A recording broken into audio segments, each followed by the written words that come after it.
Dobrodošli na kanal Tihi čuvar. Ja sam vaš vodič kroz dublje razumijevanje života i svijesti.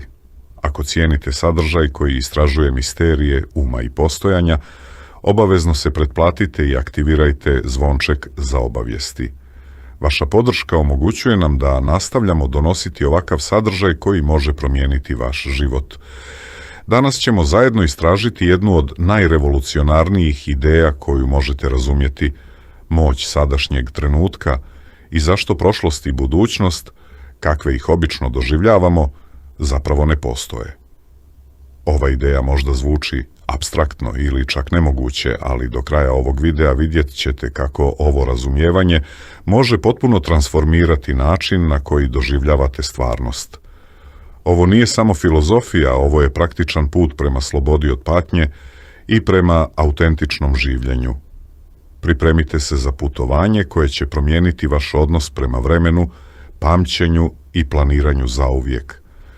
Započnimo sa jednostavnim, ali dubokim pitanjem. Gdje se u ovom trenutku nalaze vaša prošlost i budućnost? Možda ćete reći, pa moja prošlost je u mojim sjećanjima, a budućnost u mojim planovima i snovima. Ali pogledajmo dublje, sa preciznošću znanstvenika i mudrošću mislioca. Vaša sjećanja, gdje se ona nalaze upravo sada? U vašoj svijesti, u ovom trenutku. Nisu u nekom drugom vremenskom prostoru koji možete fizički posjetiti. Vaši planovi za sutra, gdje postoje? Opet kao misli u vašoj svijesti upravo sada. Pauza za dublje promišljanje. Einstein je rekao da je vrijeme samo iluzija, osobito razlika između prošlosti, sadašnjosti i budućnosti. Njegovu teoriju relativnosti mnogi tumače kao dokaz da se sve već dogodilo, da se sve događa istovremeno u onom što fizičari zovu blokovskim svemirom.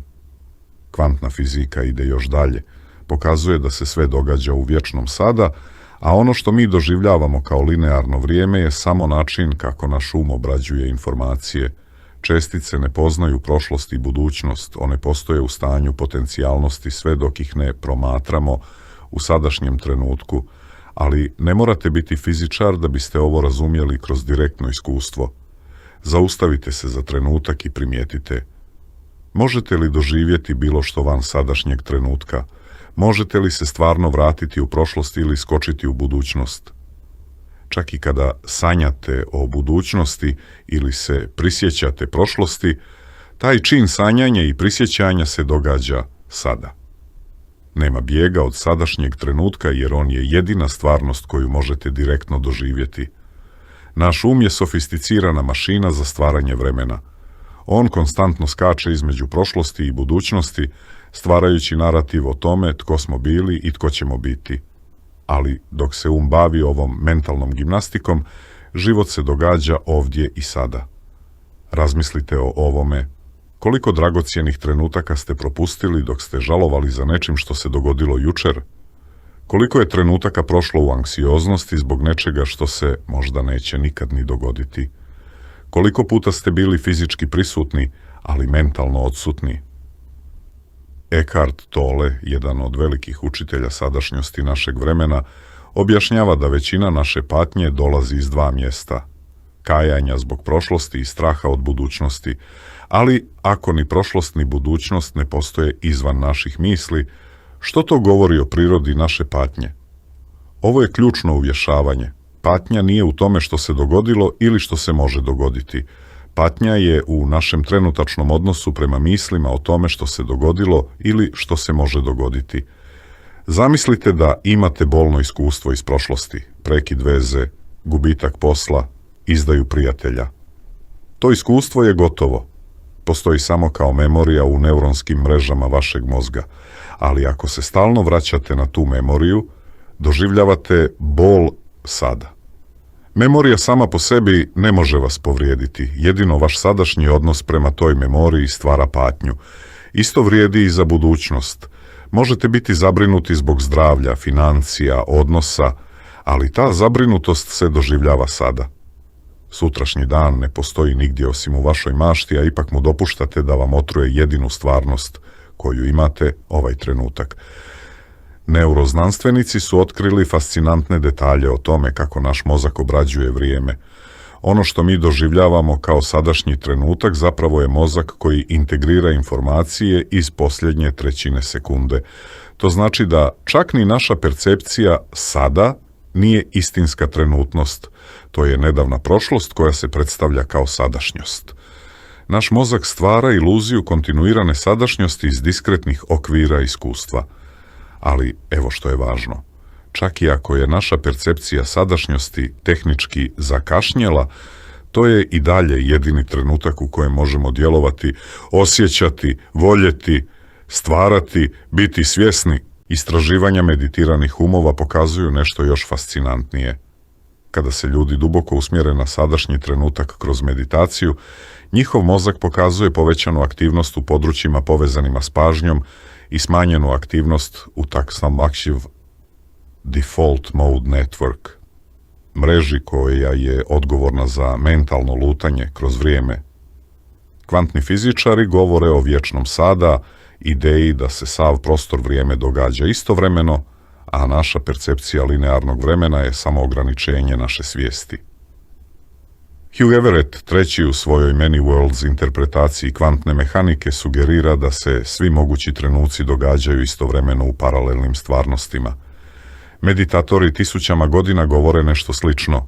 Kada se smiri, kada prestane skakati kroz vrijeme, otkriva se bezvremenska prisutnost koja je uvijek tu, ispod svih naših misli o prošlosti i budućnosti. Ovo nije samo teorija, ovo je nešto što možete direktno doživjeti. I kad to učinite, vaš odnos prema vremenu se zauvijek mijenja. Kroz povijest, najveći umovi su se borili s prirodom vremena. Sveti. Augustin je pisao, što je ono vrijeme? Ako me nitko ne pita, znam. Ako bih htio objasniti onome tko pita, ne znam. Budisti govore o anica, prolaznosti svega. Ali dublje od toga, oni prepoznaju da se sama prolaznost događa u vječnoj sadašnjosti. Svaki trenutak nastanka i nestanka je sadašnji trenutak.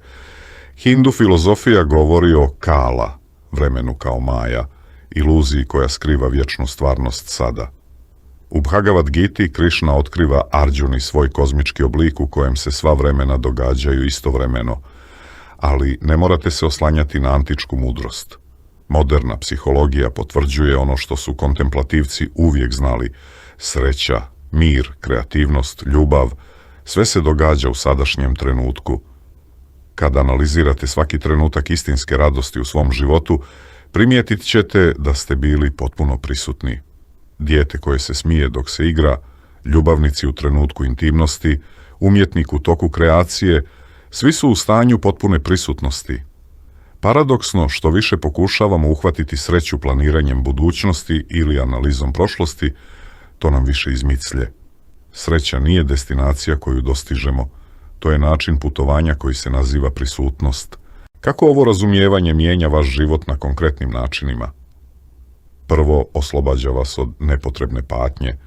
Kada duboko razumijete da prošlost postoji samo kao misao sada i budućnost također, možete birati kako se odnositi prema tim mislima.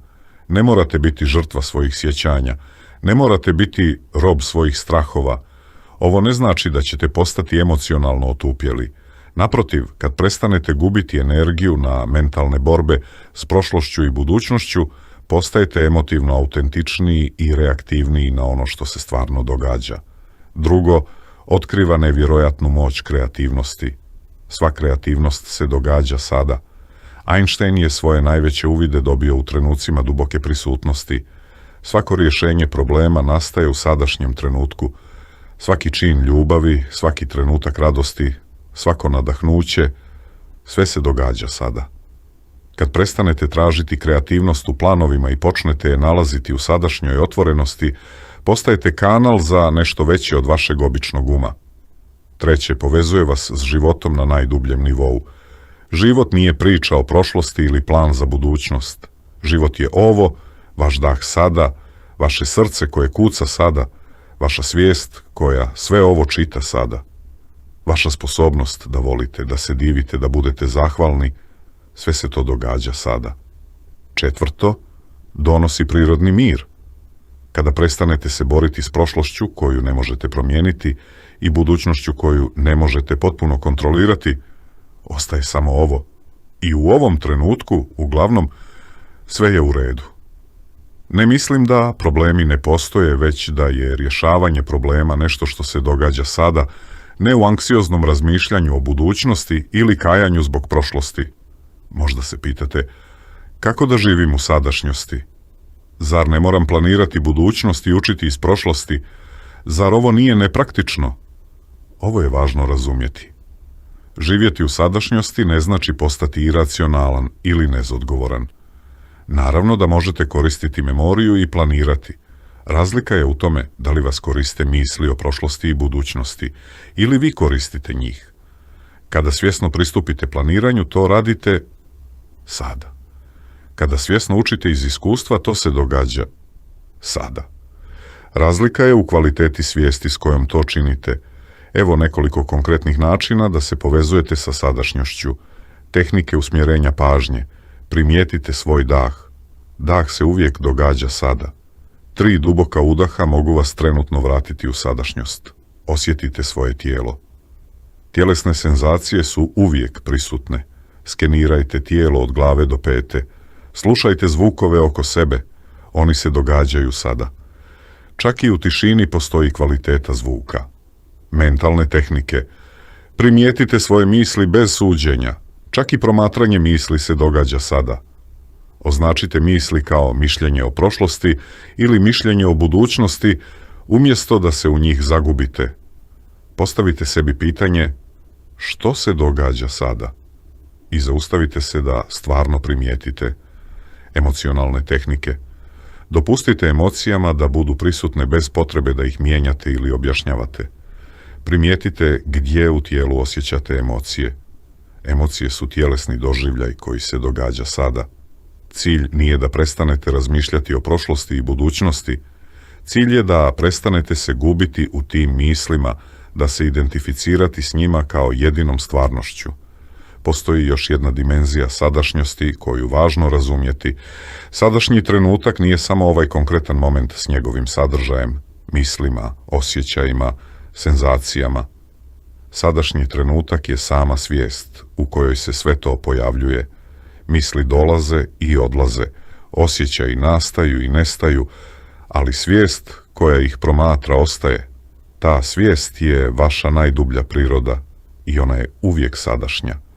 Kad se počnete identificirati više s tom bezvremenom sviješću nego s prolaznim sadržajem uma, otkrivate mir koji ne ovisi o okolnostima. Otkrivate da ste veći od svojih problema, dublji od svojih strahova, prostraniji od svojih želja. Moć sadašnjeg trenutka nije u tome što vas čini pasivnima ili nezainteresiranima za život. Upravo suprotno, čini vas potpuno prisutnima za život kakav jest. Kada razumijete da je sadašnji trenutak jedino mjesto gdje se život stvarno događa, počinjete ga živjeti s intenzitetom i sviješću koju nikad ranije niste imali. Prošlost je bila sadašnjost kada se dogodila. Budućnost će biti sadašnjost kada stigne. Ali jedino što stvarno imate je ovaj trenutak. I u ovom trenutku vi ste živi, svjesni, sposobni voljeti, stvarati, rasti, biti zahvalni. To je prava moć, moć da budete potpuno tu gdje jeste kada jeste. Hvala vam što ste proveli ove dragocjene trenutke sa mnom na kanalu Tihi čuvar. Ako vam je ovaj sadržaj pomogao da drugačije vidite prirodu vremena i sadašnjosti, molim vas da postavite lajke, podijelite ga s nekim kome može koristiti i pretplatite se za još sadržaja o duhovnom razvoju i svijesti. U komentarima podijelite svoje iskustvo. Kako se osjećate kada se fokusirate na sadašnji trenutak? Koje tehnike vam najbolje pomažu da se vratite u sadašnjost? Doviđenja u sljedećem videu, a do tada budite prisutni, jer to je sve što stvarno imate i sve što stvarno trebate.